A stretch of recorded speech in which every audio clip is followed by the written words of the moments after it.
平日嘅生活係點樣過嘅？朝頭早6點鐘就起身啦，9點零鐘自己會醒到㗎啦。瞓醒會煮早餐啦，食完早餐就會做下運動啦，跟住行山啦，如果要翻工嘅咁咪嗱翻工咯，落街買餸，去飲茶啦咁樣咯。做救生員嘅時候，都會喺泳池度做下啲少少好似健身咁樣嘅運動啦。放工就翻屋企食飯，上下網啊，聽下歌啊，睇電視或者打機，打咩機多啊？打手機咯，捉下精靈啊！農場嗰啲 game。夜晚我好早瞓覺噶啦，我8點鐘都係瞓覺，其實都冇乜特別。好悶啊個人，係好平常，好平淡。咁你本身有咩嗜好咁樣去做？譬如睇戲啊、舞台劇啊，最中意揸住架車周圍走。我屋企有養魚啦，係養咩魚啊？龍啊，金龍啊，年紀可能大咗啲，咁就開始會有啲冇咁活躍咯。以前後生嗰陣會。以前我後生嘅時候咧，好中意玩啦，好中意乜嘢都參加下咁樣。去蒲吧啊，周圍去識人啊 ，one night stand 啊。以前飲醉酒最黐線，試過發生咩事啊？一上的士就攞咗2000蚊俾個司機，司機同我追住前面架私家車咁樣咯，好癲嘅嗰陣時。介唔介意分享一下你嘅愛情史、戀愛經驗？愛情啊，冇啊，我都冇拍過拖。俾人飛嗰啲算唔算啊？唔會喊啊？我唔會，都過咗去咯。又唔知係咪自己唔夠主動啦，係啊，都冇拍過拖。而家有個伴侶嘅，都有8年嘅啦。可唔可以介意講啊？呢個係第幾個嚟嘅？而家呢個講得我結咗婚喎。去到而家2021年啦，健康 O 唔 OK 先？健康 OK 㗎，可以話俾你聽，我比好多更加健康嘅人健康。如果10分係滿分8、9分啦，係咯。 8、9分高過我哋。因為我冇做運動，我個體質好差。你唔做運動係因為你做唔到嗰啲運動？唔係，係我懶。想減肥咯，有少少肚腩啊，係啊，想即係個身形會 fit 翻少少咯，係啊。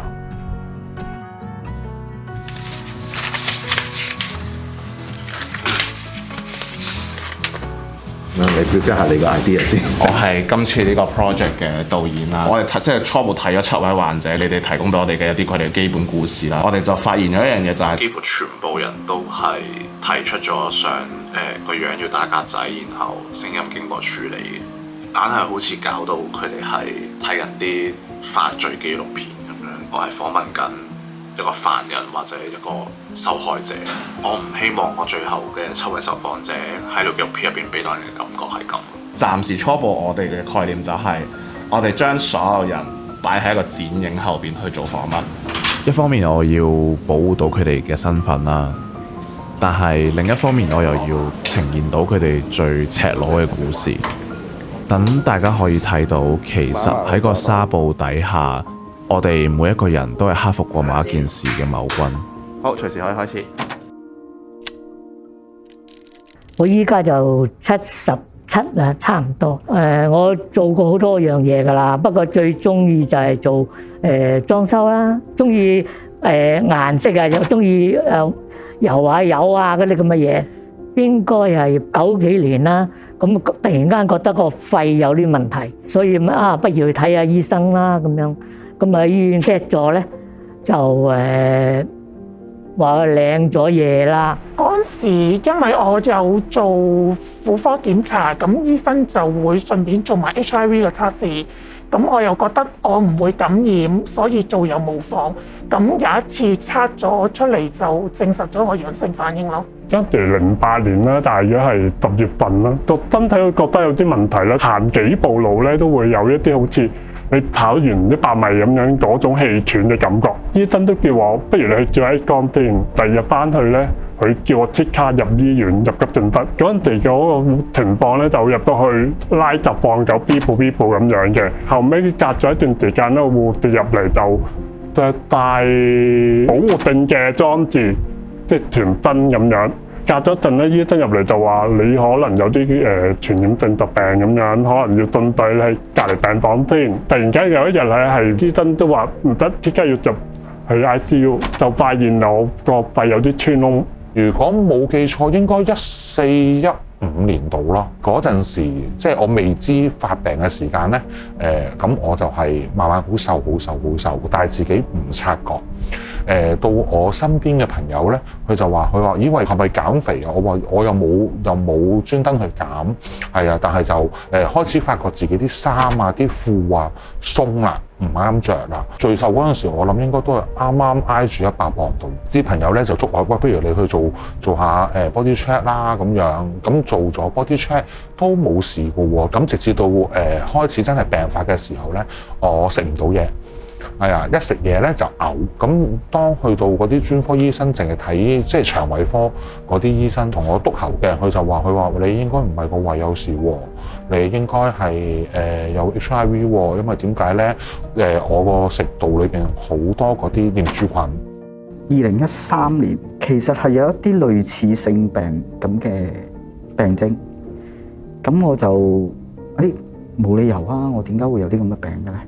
咁就走去政府響油麻地嗰度嗰個即係睇性病嗰個嘅診所，咁就去睇，咁跟住後尾一驗出嚟就竟然有呢個病，咁我今年26歲啦，好細個嗰陣時佢跟住已經知道有一件事㗎啦，係咯，小3、小4嗰段時間有一日。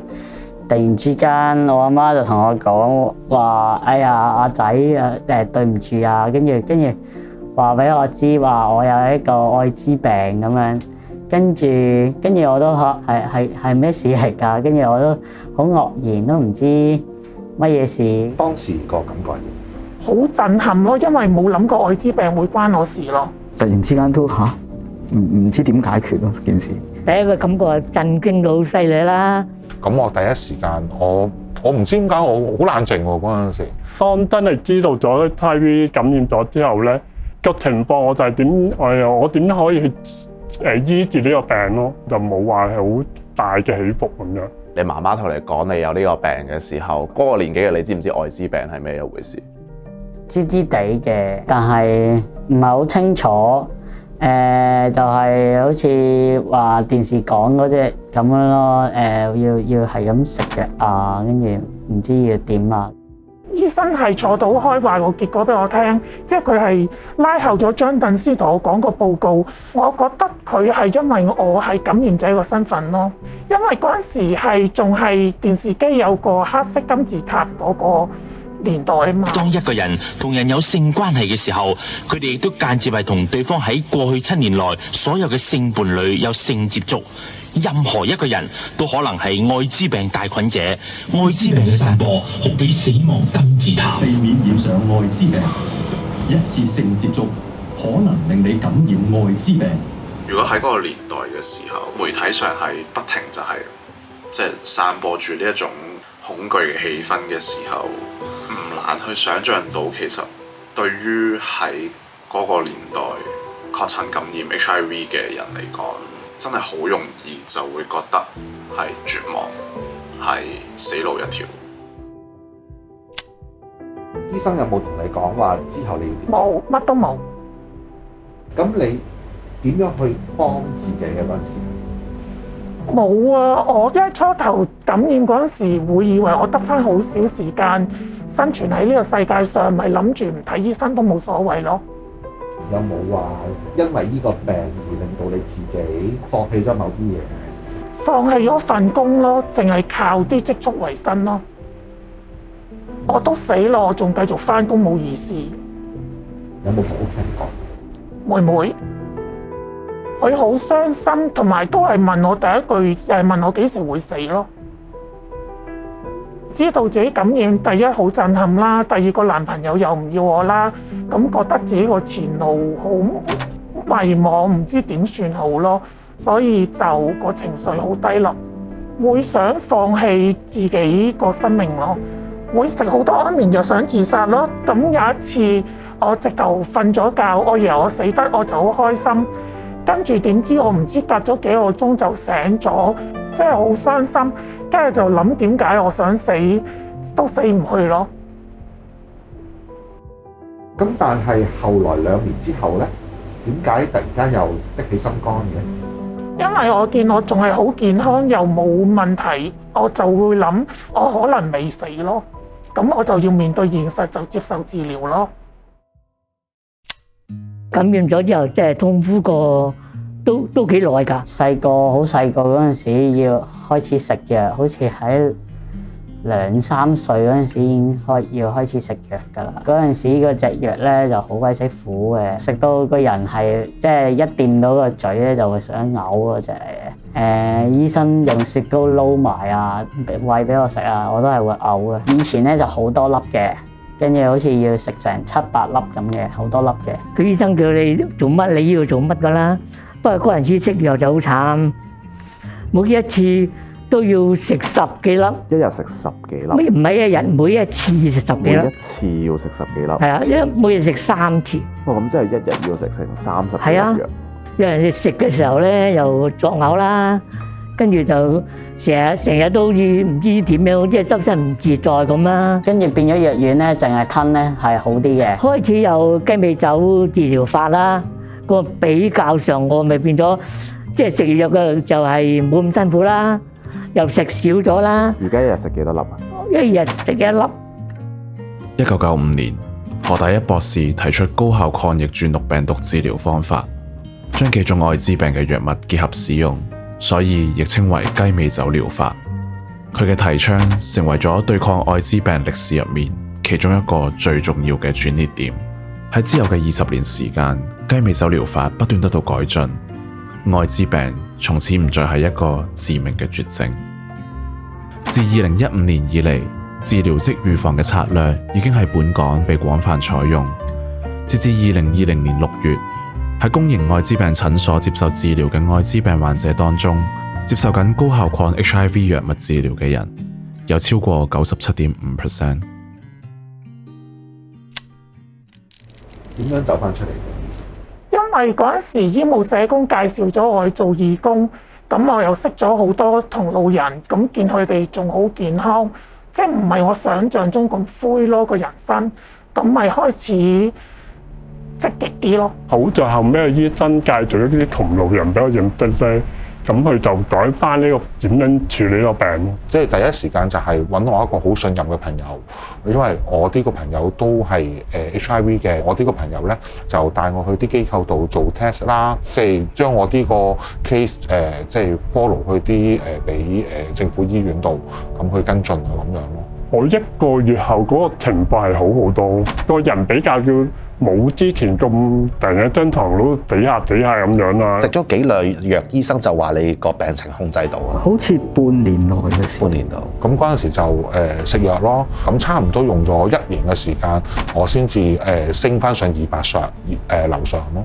復診幾耐去一次？半年到。半年嘅。30個週啊，復診一次。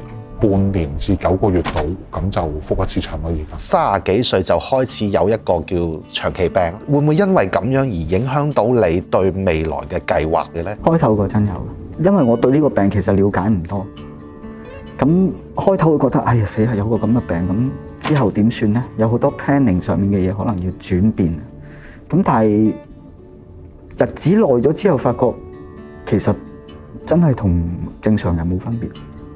我一樣都照樣去返工，一樣都照樣去同朋友去食飯、去玩，同太太出去行街睇戲咁樣。好多人都有唔同嘅病㗎啦，所以都冇乜特別大問題嘅，唔威脅生命嘅情況底下，其實都冇乜大特別對佢有咩睇法，咪照舊食藥咯，咪照舊返工咯，係咯。其實有呢個病同冇呢個病，我覺得冇乜分別，即係只係我自己個人嘅心態上面會有啲改變。後生嗰陣會識下女仔啦，拍下拖啦，咁即係我諗應該講話係換話啦。有咗呢個病之後，我直情覺得，我諗我下半世都應該冇乜機會去到結婚嗰一 part 㗎。日常生活有冇話唔同咗啦？有嘅，我本身嘅工作咧就冇再做咯。咁現在係以一啲義工嘅身份去幫下一啲同路人咯，或者一啲老人家咁樣。有咗愛滋病之後，就覺得我反正都冇返工，有時間可以做下義工，打發時間咯。之後參加咗啲小組，識咗啲病友，咁就大家互相扶持，就發覺做義工係助人助己，咁就開始好享受。即係好多朋友唔識面對中，即係如果真係驗咗出嚟中咗之後條路點行，咁我可以好大膽話俾啲朋友聽咯。中咗都唔緊要㗎，係啊，總之定時食藥，接受一個適當嘅治療，條路係一定可以行到，繼續行落去，係啊。你會唔會願意喺呢條紀錄片入邊公開你嘅樣咧？我就真係唔想。樣就唔好啦。我暫時唔會。唔願意。唔願意。想問有冇咩特別原因係即係都係覺得好似唔公開會好啲咧？呢樣嘢好難答你嘅。因為到而家嚟講咧，因為我屋企人都未知我感染到呢個病。我媽唔想即係我對外面透露太多關於我而家呢個病嘅所有事咯。我覺得喺而家嘅社會仲未至於咁普遍接納愛滋病人個身份咯。即係會驚佢哋，咦？哇！你有呢個病啊？我都係唔好同你咁 close 啊！會驚呢種嘅諗法。講出嚟可能驚人哋會唔知點樣睇你咯。我有一次睇牙醫，政府嘅護士就要求我話俾牙醫聽我有呢個病，咁我唔係好敢同醫生講嘅，跟住諗下又驚傳染俾人，跟住話俾醫生聽，醫生就問我可唔可以揾第二個牙醫，即係佢唔睇我咯，我就話如果係咁，我去平機會告你。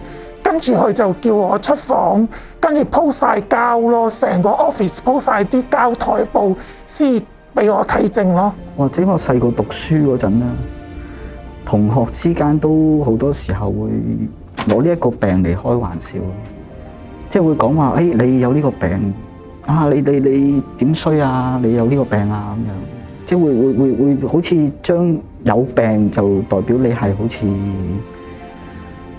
即係貶低咗你。呢一個病始終都唔係一個叫做咁點講好咧？係啊，唔識講。1995年出現咗第一個願意公開自己樣貌以愛滋病患者身份拍攝政府宣傳片嘅華人。當年嘅佢以 JJ 呢個化名出現喺電視上面。同年 JJ 因病離世。為咗尊重佢屋企人嘅意願，嗰一段宣傳片並冇被保留低。喺政府嘅網站上面，只用文字記錄咗佢當時嘅呼籲：唔好排斥愛滋病人，多啲關懷佢哋。當時香港社會上公開身份嘅愛滋病患者仲有佢。子母喺同一年出版佢嘅作品《海闊天空》，講述自己同病魔共存嘅一生。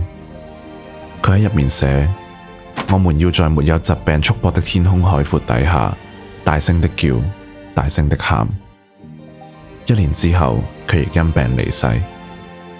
當年公開身份之後嘅佢哋，如果望到我哋呢個以資訊爆炸自居嘅未來，會唔會以為將會有更多嘅同路人追隨佢哋嘅步伐，可以喺一個再冇恐懼、再冇歧視嘅天空底下，以自己嘅身份去分享佢哋嘅故事？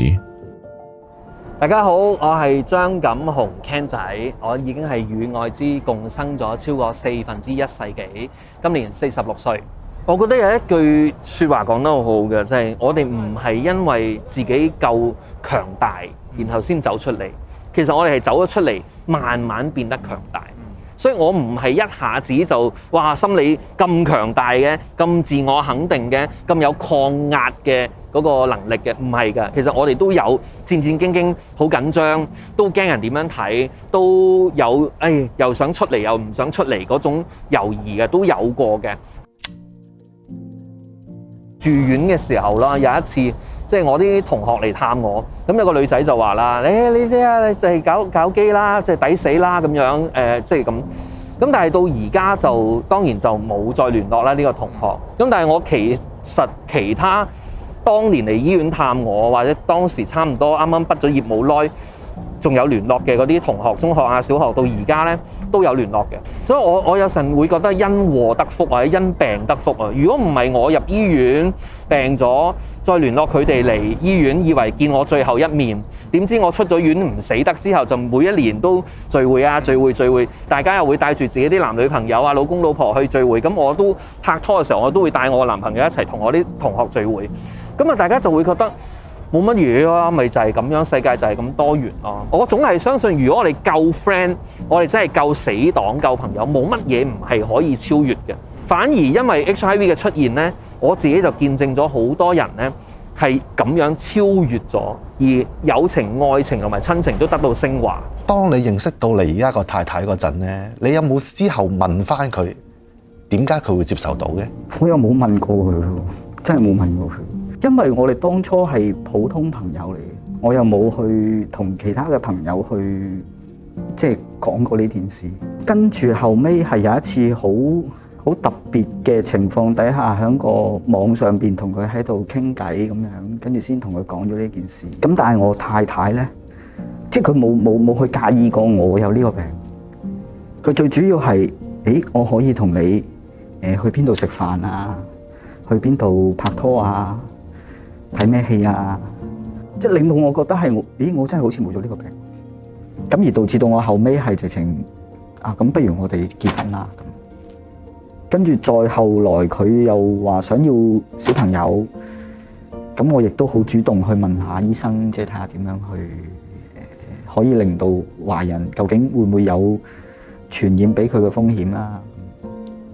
2016年，美國醫學會雜誌發佈名為 Partner One 嘅大型臨床實驗，用咗3年時間調查咗888對異性戀同同性戀伴侶，當中愛滋病呈陽性嘅伴侶以雞尾酒療法控制病毒，喺58000次冇保護嘅性行為之後，愛滋病嘅傳播個案係0。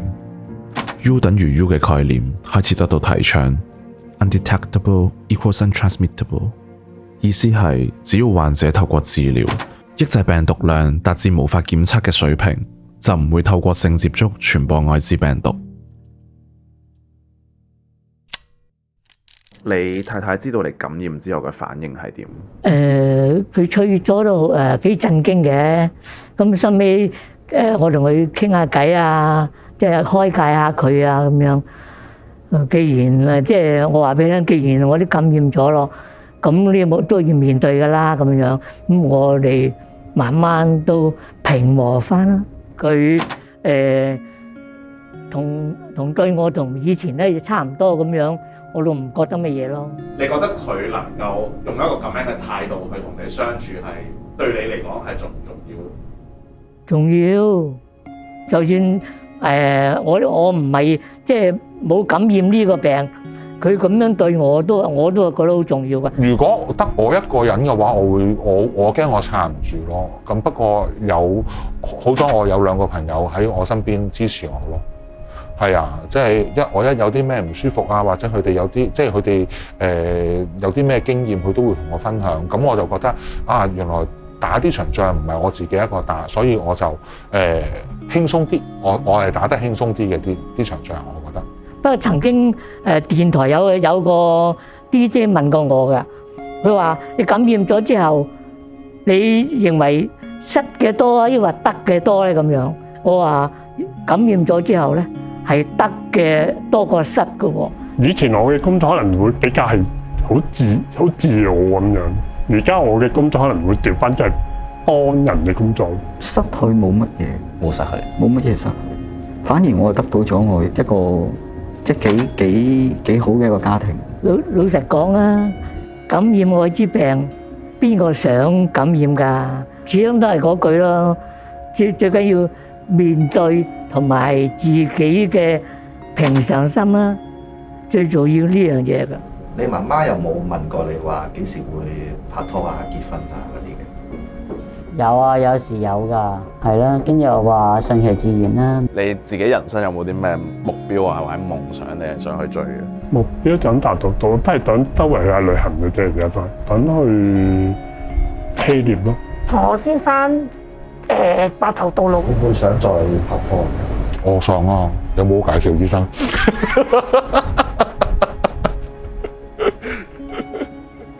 喜、怒、哀、樂、失去、擔憂、愛、希望。我哋由一出世就注定同其他人有數唔清嘅不一樣，可能係外表，可能係喜惡，可能係得到一個疾病。但喺白紗底下，呢啲外在因素被模糊之後，只剩返我哋所經歷過、克服過、期盼過、感受過嘅種種故事。你又會唔會睇到我哋每個人之間數不清嘅相同？